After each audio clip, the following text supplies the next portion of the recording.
ಹಾವಳಿಗೆ coffee ಬೆಳೆಗಾರರು ಹೈರಾಣಾಗಿದ್ದಾರೆ.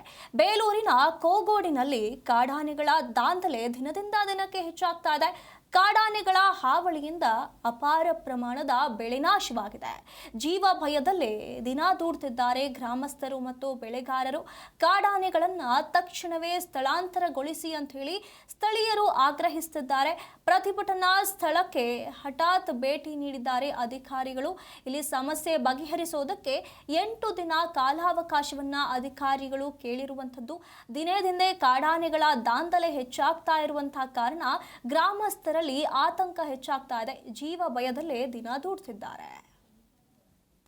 ತೋಟ ಮಾಡ್ಕೊಂಡು ನಾವು ಹೆಂಗ್ ಜೀವನ ಮಾಡೋದು? ಹೆಂಗೆ ಜೀವ ಕೈಲಿ ಹಿಡ್ಕೊಂಡು ಕೆಲಸ ಮಾಡ್ಬೇಕಾಗುತ್ತೆ. ಆ ಇಡೀ ಆಗಲೆಲ್ಲ ತಿರ್ಗಾಡ್ತವೆ ಆನೆ. ಇವ್ರಿಗೆ ಹೇಳಕ್ಕಾಗಲ್ಲ ನಾವು.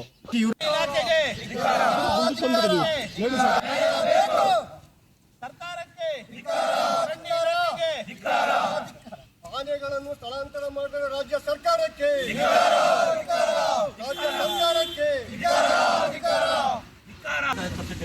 ಇದು ಸರ್ಕಾರದಿಂದನೇ ಮಾಡ್ತಾರೆ. ಖಂಡಿತ ಅವರು ಪಾಪ ಅವರು ಹೆಣ್ಣು ಮಗು ಅವರು ಕಣ್ಣೀರ್ ತಂದು ಹೇಳಿದ್ದು ಅವರು ಎಷ್ಟು ಕಷ್ಟಪಟ್ಟಿದ್ದಾರೆ ಆ ತೋಟಕ್ಕಾಗಿ. ಅಲ್ಲಿ ಆ ಮಟ್ಟಕ್ಕೆ ತರಬೇಕಾದ್ರೆ ನಮ್ಮ ಅಪ್ಪ ಅಮ್ಮದಿರ ಕಾಲದಿಂದ ಹಾಕಿದಂತ ತೋಟ ಈ ಮಟ್ಟಕ್ಕೆ ಬಂದಿದೆ ಅಂತಂದ್ರೆ ಆ ತೋಟನ ಮತ್ತೆ ತರಬೇಕು ಅಂದ್ರೆ 30 ವರ್ಷಗಳ ಕಾಲ ಬೇಕು. ಮತ್ತೆ ಈ ರೀತಿ ನುಕ್ಸಾನ್ ನಷ್ಟ ಆಗ್ತಾರೆ. ಇವು ಆನೆಗಳು ಕೇವಲ ಅವರು ಆಹಾರಕ್ಕಾಗಿ ಬರ್ತಿರೋ ಅಂತದಲ್ಲ, ಅವು ಒಂದ್ ರೀತಿ ಈಗ ಕೊಬ್ಬಿದೆ. ಯಾಕೆಂತಂದ್ರೆ ಇಲ್ಲಿ ಬರ್ತಿರ್ತಕ್ಕಂಥ ಆಹಾರಗಳು ತಿನ್ಕೊಳ್ತವೆ, ಕೊಬ್ತಾ ಇದೆ. ಬಟ್ ಅದ್ರ ಆನೆಗಳು ತಪ್ಪು ಅಂತ ಹೇಳೋದಕ್ಕಾಗಲ್ಲ. ಸರ್ಕಾರದ ಮಟ್ಟದಲ್ಲಿ ಇದರ ಕೆಲಸ ನಡೀಬೇಕು. ಅವ್ರು ಏನ್ ಆನೆಗಳಿಗೆ ಏನ್ ಬೇಕು, ಆಹಾರಗಳು ಏನ್ ಬೇಕು, ಇವ್ರು ಕೋಟ್ಯಾಂತರ ರೂಪಾಯಿ ಕೊಟ್ಟಿದೀವಿ ಅಂತ ಹೇಳ್ತಾರೆ. ಅವ್ರಿಗೆ ಎಲ್ಲಿ ಕೊಟ್ಟಿದ್ದಾರೆ?